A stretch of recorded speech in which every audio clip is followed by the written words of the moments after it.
നിങ്ങളുടെ favourite shows ഇനി ഒരിക്കലും മിസ്സാവില്ല. ഇപ്പോൾ C5 കാണും നിങ്ങളുടെ ഫേവറേറ്റ് ഷോസ് തികച്ചും സൗജന്യമായി. ഏട്ടൻ എന്തിനാ വരുന്നേ? അബി, എനിക്ക് എന്നെ മലയെ കാണണം അബി. ഈ രാത്രിയിലോ? എനിക്കിപ്പൊ തന്നെ കാണണം. രാത്രിയിൽ മാലാക്കെ കണ്ട എന്താ പ്രശ്നം? അല്ല, അത് നാളെ മാലാക്കി കണ്ടാ പോരെ? പറ്റില്ല, എനിക്ക് ഇപ്പൊ തന്നെ കാണണം. നാളെ കാണണ്ട, എനിക്ക് ഇപ്പൊ തന്നെ കാണണം. കാണണം അബി, പറ. ഈ രാത്രി തന്നെ വേണോ? വേണം, എനിക്കിപ്പൊ തന്നെ പോണം. എനിക്കിപ്പൊ തന്നെ പോണം. ഏട്ടോ, ഏട്ടൻ ഇപ്പൊ നല്ല കുട്ടിയായിട്ട് പോയി കിടന്നുറങ്ങ.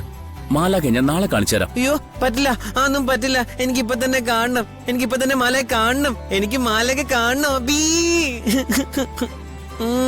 അബി, എനിക്കിപ്പൊ തന്നെ മലയെ കാണണം അബി. പ്ലീസ് എന്നെ കൊണ്ടോ അബി, എന്നെ കൊണ്ടോ. എന്നെ ഇപ്പൊ തന്നെ കൊണ്ടുപോ. ശരി, ബഹളം വെക്കണ്ട, കൊണ്ടുപോവാം. എന്നെ കൊണ്ടുപോ. ആ, കൊണ്ടുപോവാന്ന് പറഞ്ഞില്ലേ? ഏയ്, ഏട്ടാ, എന്റെ പൊന്നേട്ടാ, ബഹളം വെച്ച ആളെ കൂട്ടല്ലേ. നമുക്ക് രഹസ്യമായിട്ട് വേണം ഇവിടുന്ന് പോവാൻ. ശരി, എന്നാ ഒച്ച ഉണ്ടാക്കാതെ കൂടെ വന്നേ. അല്ല, അബി എങ്ങോട്ടാ പോണെന്ന് എന്റെ അടുത്ത് പറഞ്ഞില്ലല്ലോ. ഞാനും ഏട്ടന്റെ മാലാക്കയുടെ വീട്ടിലേക്കാ. അബി എന്തിനാ എന്റെ മാലാക്കയുടെ വീട്ടിൽ പോണേ? അത് എന്റെ മാലാക്കെ കാണാൻ, അഞ്ജിതയെ കാണാൻ. ഓ, അപ്പൊ അഞ്ജിതയെ കാണാൻ പോവാണോ? അതെ, ഞാനും അഞ്ജിതയെ കാണാൻ പോവാ.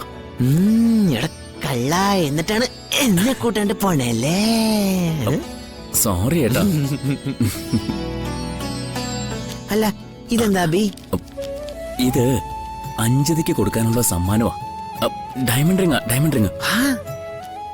പക്ഷെ എനിക്ക് എന്നെ മാലയ്ക്ക് കൊടുക്കാൻ എന്തെങ്കിലും സമ്മാനം വേണ്ടേ? അതിനെന്താ, പോകുന്ന വഴിക്ക് ഏട്ടന് ഇഷ്ടപ്പെട്ട സമ്മാനം മാലാഖയ്ക്ക് വേണ്ടി നമുക്ക് വാങ്ങാം. എന്താ, ഓക്കെ അല്ലേ?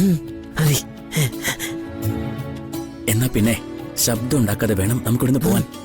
ആരും കാണാൻ പാടില്ല. ആ, പതുക്കെ വാ. വാ.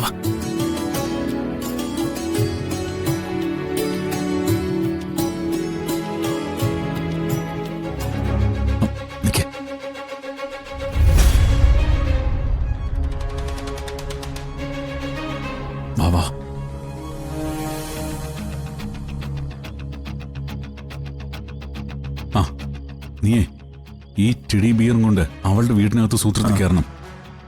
എന്നിട്ട് ആരുടെയും കണ്ണിൽ പെടാതെ ദേവികയുടെ ഡ്രസ്സിംഗ് ടേബിളിന്റെ അടുത്ത് ഇത് വെക്കണം. ശരി. ഡ്രസ്സിംഗ് ടേബിളിന്റെ മുകളിൽ ഇങ്ങനെ. അല്ല സാറേ, ഈ പാവെന്തിനും ഇത്ര രഹസ്യമായിട്ടാ കൊച്ചിന്റെ റൂമിൽ കൊണ്ടുവെക്കുന്നേ? ഇപ്പോഴെങ്കിലും നീ അത് ചോദിച്ചല്ലോ. നീ എന്താ ഇത് ചോദിക്കാത്തെന്ന് കരുതിയിരിക്കായിരുന്നു ഞാൻ. അല്ല, ഞാൻ ചോദിച്ചാ സാറ് വഴക്കുറയുമെന്ന് വിചാരിച്ച്, അതാ ചോദിക്കാൻ. എന്നാ കേട്ടോ, ഞാൻ പറയാം. എടാ, ഇത് വെറും പാവയല്ല. ഇതിന്റെ കണ്ണുകളിൽ ഞാൻ ഒളിക്യാമറ വെച്ചിട്ടുണ്ട്. അതെന്തിനാ സാറേ? മോഹൻലാലിന്റെ പടം പിടിക്കാൻ. എടാ, എന്തിനാ ഒളിക്യാമറ വെക്കുന്നേ? ദേവികയുടെ ഡ്രസ്സിംഗ് ടേബിളിന്റെ മുകളിൽ കൊണ്ടുവയ്ക്കാൻ പറഞ്ഞ എന്തിനാ? ഓ, മനസ്സിലായി. മനസ്സിലായല്ലോ. എന്നാ ഇതുകൊണ്ട് ഞാൻ പറഞ്ഞ പോലെ ചെയ്യ്. ശരി. എടാ, നിക്ക്. അതെ, ക്യാമറ എന്റെ ഫോണുമായിട്ട് കണക്ട് ആവുന്ന ചെക്ക് ചെയ്യട്ടെ. ഓക്കെ, ഇനി പോയിക്കോ. ഓക്കെ, പറഞ്ഞു മറക്കണ്ട. ഡ്രസ്സിംഗ് ടേബിളിന്റെ മുകളിൽ ഇങ്ങനെ. ഓക്കെ. ഡൗൺലോഡ് ചെയ്യൂ C5 ആപ്പ്. കാണൂ എല്ലാ എപ്പിസോഡുകളും സൗജന്യമായി.